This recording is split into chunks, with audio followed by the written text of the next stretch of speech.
Bismillahirrahmanirrahim. Jadi ini adalah Profesor Yoyon Suryono ya. Nah, ini, dan wawancara ini bertujuan untuk mendokumentasikan pengalaman, gagasan, dan kontribusi Profesor Dr. Yoyon Suryono, MS ya, dalam membangun kampus Universitas Islam Indonesia UII di Jalan Kayurang yang mulai tahun 80-an itu sudah dimulai dan sekarang menjadi kampus yang besar sekali seperti ini ya, yang modern dan juga hijau ya, termasuk kampus hijau di Indonesia begitu. Nah, ini ada di Jalan Kaliurang, Kabupaten Sleman, Yogyakarta. Nah, jadi pertanyaan ini dirancang untuk menggali informasi karena nanti secara mendalam terkait dengan sejarah, tantangan dan visi beliau dan terkait dengan terutama dengan keberadaan Universitas Islam Indonesia di masa-masa transisi antara keadaan yang terpencar-pencar menjadi terpadu seperti ini. Nah, oke, bagian yang satu itu kira-kira Pak Yoson tahu nggak motivasi dulu pindah sini itu kira-kira siapa atau bagaimana prosesnya? Pokok silakan. Ya, makasih. Assalamualaikum warahmatullahi wabarakatuh. Prof. Sawidi yang saya hormati, perkembangan Universitas Islam Indonesia UII di Yogyakarta bangkit pertama kali itu tahun 70-an. Ya. Sedang dibangun pada waktu itu gedung di Jalan Cikitro nomor 1, bantuan dari Yayasan Belanda namanya Novib. Ya. Sekarang gedungnya dipakai Bank Muamalah atau Bank apa ya, punya UI, ya, di kantor Kantor Wakaf. Itu gedung yang pertama kali. Ya. Kebangkitan secara fisik UII, ya, setelah gedung di Jalan Cikitro 1 itu, kemudian membangun gedung di Jalan Demangan Baru, ya, yang dulu digunakan Fakultas Teknik, sekarang digunakan oleh kegiatan yang lain. Itu dibangun sampai dengan 4 tahap, ya. Tahap 1, tahap 2, tahap 3, dan tahap 4, ya. Ya, pada waktu itu rektornya masih Gusti Prabu, ya. Dan beliau sangat komit terhadap perkembangan UI, ya, terutama secara fisik. Ya. Bersama-sama gedung di Demangan dibangun gedung di Jalan Taman Siswa. Ya. Tanahnya berasal dari wakaf, ya, pengusaha di Yogyakarta di Jalan Taman Siswa, dan di tanah wakaf itu dibangun gedung tahap 1, tahap 2, tahap 3, dan tahap 4. Ya. Digunakan oleh Fakultas digunakan oleh Fakultas Hukum, ya, Fakultas Hukum. Kemudian yang Fakultas Ekonomi disediakan tanah di Condong Catur, ya, dibangun gedung 4 lantai, ya. Dan pada waktu itu ada 3 kampus utama, kampus Jalan Cikitiro, ya, kampus Demangan Baru, kampus Jalan Taman Siswa, dan kampus Condong Catur.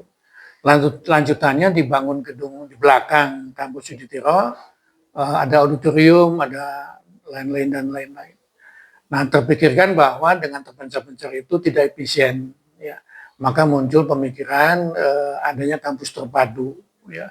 Kampus terpadu itu lama sekali dibicarakan, ya. Pertama lokasinya di Kalasan, ya, tapi tidak visible. Kemudian pindah ke sebelah baratnya Pemda Kabupaten Sleman, ya, juga tidak visible, ya. Dan akhirnya dipilih di Jalan Kaliurang di sini, kilometer 24, ya. Bukan tanah sawah, bukan tanah jadi, pekarangan, bukan, tapi masih berupa semacam kebun, ya. Kebun tegalan ya. Semacam tegalan, sawah. Bukan sawah, dan tanahnya berpasir. Ya. Proses pengadaan kampus terpadu dimulai pembahasan gagasan-gagasannya dimulai tahun 1978, ya. Rektornya masih Gusti Prabu, kemudian diganti oleh Prof. Aceh Patadirja, ya. Berikutnya diganti lagi oleh Prof. Janjawi Suyuti. Nah, pada saat Rektor Pak Prof. Aceh Patadirja itu, ya, beliau punya gagasan yang sangat bagus. Salah satunya adalah kampus terpadu. Ya. Pengadaan tanahnya bermasalah, ya, tapi itu tidak perlu dibicarakan. Ya. Akhirnya terkumpul luasan sekitar 25 hektar. Belum termasuk tanah yang di depan sungai. Ya. Kemudian diadakan pembelian di depan sungai, ya, sampingnya oleh BRI, ya, yang depannya gitu oleh UI, ya, untuk jalan masuk. Dan jalan masuk berjembatan, ya, terus ada danau kecil itu, ya, baru di situ tanah gedung UI dibangun secara bertahap, ya.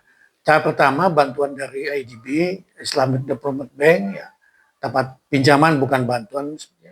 Tapi kemudian secara ekonomi tidak visible, ya, hanya diterima untuk satu gedung, namanya gedung Fakultas Teknik Sipil pada waktu itu. Arsitekturnya bagus, ya, dirancang oleh teman-teman sendiri, arsitek UI, ada Prof. Wiryono, ada Prof. Munisgi, ada Prof. Derajat yang lingkungannya, Prof. Sarwidi ini yang masih muda, beliau mengerjakan struktur dan sebagainya. Dekannya kalau tidak salah Fakultas Teknik itu masih Pak Samsudin, ya. Pak Samsudin, setahu saya ya Pak Samsudin. Masih Pak Samsudin, sekarang sudah pensiun, ya. Dan alhamdulillah setahap demi setahap, ya, dimulai dari babat alas, ya, dibersihkan tanaman-tanamannya, ya. Dulu ada videonya, tapi nggak tahu dari Badan Wakaf itu. Kemudian gedung tadi yang pertama, ya. Kalau Anda masuk dari Jalan Kaliurang kelihatan masjid, bagus, ya. Di lantai 2-nya masjid, lantai 1-nya auditorium, ya. Dan masuk ke sebelah kiri ada perpustakaan, ada candi peninggalan, ya. Kemudian di ke kanannya ada Fakultas Psikologi, Fakultas Kedokteran, ya. Luar biasa sekali secara akademik perkembangan UI. Dulu andalannya hanya Fakultas Hukum, Fakultas Ekonomi, Fakultas Teknik, Fakultas Ilmu Agama Islam. Makin ke sini makin berkembang, ya. Ada Fakultas Kedokteran, ada Fakultas Psikologi, ada Fakultas Ilmu Agama Islam yang berkembang, ada fakultas-fakultas lain, ya. Mungkin sekarang sudah belasan fakultas, ya. Iya, fakultas. sudah banyak, ya. Pengalaman tentang pengembangan akademik itu sebetulnya tergantung rektornya.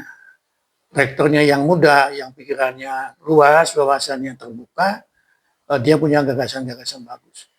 Dulu waktu saya bekerja di Badan Wakaf tahun-tahun 70-80-an, karena kebanyakan senior, ya, tokoh-tokoh nasional pada waktu itu, pikirannya sangat hati-hati, ya.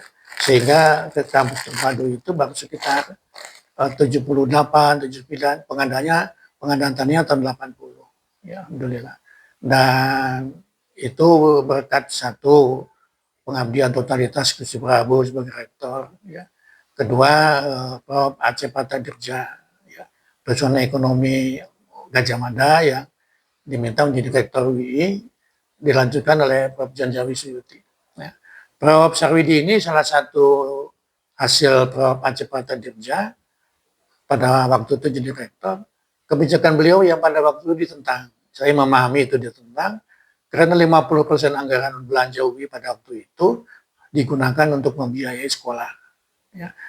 Sekolah S2, S3, ya. Pada waktu itu belum musim, ya, ada S2, S3 itu, Ya, tapi belum. beliau pikirannya sangat maju sekali. Pokoknya dosen-dosen harus kuliah, perguruan tingginya harus begini, ya, dan yayasannya harus menunjang, gitu. Jadi sekitar 82, 83 lah, Prof. Aceh mengirim teman-teman dosen muda, ada yang ke Australia, ada yang ke Filipina, ada yang ke Bangkok, ya. Prof. Edi Suwandi Hamid itu kalau nggak salah ke Bangkok itu. Ya, ke Chulalongkorn, Ya, atau di mana, ya, di ke Chulalongkorn, ya. Jadi memang luar biasa. Prof. Sarwidi dan Prof. Widodo, ya, ke Amerika, ya. Pak Prof. Widodo di New Zealand. Oh, Prof. Widodo di New Zealand, ya. New Zealand, Ya. saya di Amerika. Ya. Pak Wiryono di Kanada. Oh, Kanada. Jadi, Pak Edi Purwanto di ya. Prancis. Ya. Ya. Jadi gagasan Prof. Aceh tahun 80-an itu hasilnya kita petik itu tahun awal 2000-an. Ya. Dokternya banyak, profesornya banyak, ya. Fisiknya juga bagus, ya. Dan secara akademik UI tahun-tahun ini kan termasuk 5 besar lah, atau 10 besar, ya. Di nasional, PTN dan PTS. Di internasional juga saya kira secara akademik sangat luar biasa sekali. Sekali lagi, keberhasilan UI itu satu, kebijakan yang mendukung para rektor itu, didukung oleh pimpinan fakultas, ya, didukung oleh dosen-dosen muda, sehingga secara akademik dokternya banyak, ya, guru besarnya juga banyak, ya. UI itu di Jogja dan di Indonesia bukan semacam ya, memang pionir pertama. Universitas Muhammadiyah belum ada pada waktu itu. Setelah UI maju beliau mendirikan. Universitas Ahmad Dahlan dulu sudah ada tapi IKIP ya. IKIP Muhammadiyah kemudian menjadi Universitas Ahmad Dahlan ya. Jadi perkembangannya luar biasa. Tentu ini jangan lupa para pendahulu kita itu jangan sebatas namanya dipakai di gedung ya. Ada gedung Prabu Ningrat, ada gedung Dr. Sarjito, ada itu bagus ya. Tapi harus juga diimbangi dengan masa apa namanya Semangat kenangan-kenangan. visinya, apalagi visi mereka saya Ya. dulu aja Ya. visinya itu sekarang itu masih berlaku yang saya rasakan. Ya. Jadi memang beliau itu para pendahulu yang sangat bagus. Nah sekarang kita yang muda-muda itu jangan meninggalkan ya, gagasan-gagasan mereka. Dan kalau melihat sejarah perkembangan UI tahun 45-50, UI itu kan simbolisasi umat Islam. Ya. Organisasi Islam atau partai politik Islam pada waktu itu. Di sana ada Muhammadiyah, ada NU, ada Syarikat Islam, ada 4 lah kalau nggak salah, ya ada PUI. Ya, kemudian berjalan dengan waktu banyak kendala-kendala. Yang penting semangat membangun Islam, membangun universitas, dan jangan berpikir masa lampau iya tapi masa depan. Sehingga ke depan itu harus bagaimana ya, biaya apa anggarannya berat ya, tapi dosen-dosennya sangat bagus. Intinya reputasi itu harus dibangun oleh kita. Dan itulah branding ya kalau bahasa ekonominya itu. Bukan pencitraan tapi branding ya. Memang UI itu membangun branding dengan cara yang akademik tadi itu. Saya kira gitu. Ya, terima kasih Pak Yun. Jadi itu tadi sudah dijelaskan mengenai UI yang masa lalu ya. Tapi mungkin nanti setelah ini ya, setelah ini saya matikan dulu supaya tidak terlalu panjang. Oke, baik. Nanti kita lanjutkan di segmen berikutnya. Ini saya matikan dulu.